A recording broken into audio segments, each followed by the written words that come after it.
When you think of the word, say, successful, who's the first person or people who come to mind for you? Yeah, it's an odd answer because, most people think of someone as successful when they win the game. And it's whatever game they're playing, right? So if you're an athlete, you're going to think of successful someone who is a top athlete and wins that game. Or if you're in business, then you're going to think Elon Musk or, someone of that sort. Or in my mind, I would have answered that question a little differently a few years ago.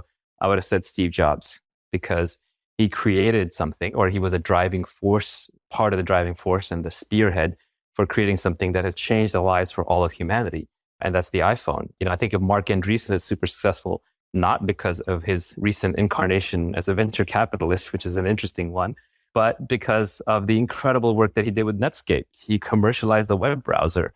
Satoshi Nakamoto is successful in the sense that he created Bitcoin, which is this incredible technological creation that will have repercussions for decades to come. So in the classic sense, I consider those creators and commercializers successful.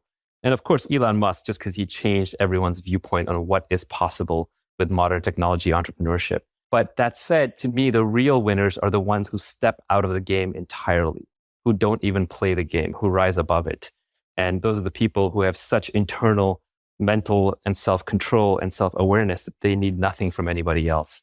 So there are a couple of these characters that I know in my life, some older gentlemen that I like to kind of learn from. And we mentioned our Polish friend earlier.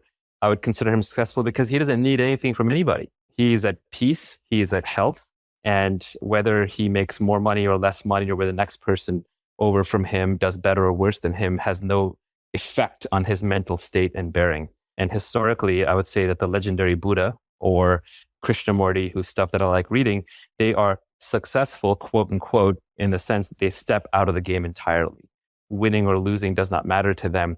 There's some line that I read somewhere that all of man's troubles arise because he cannot sit in a room quietly by himself for half an hour.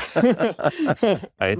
Right. And if you could literally just sit, if you could just sit for 30 minutes and be happy, you are successful. And I think that that is a very powerful place to be, but very few of us get there.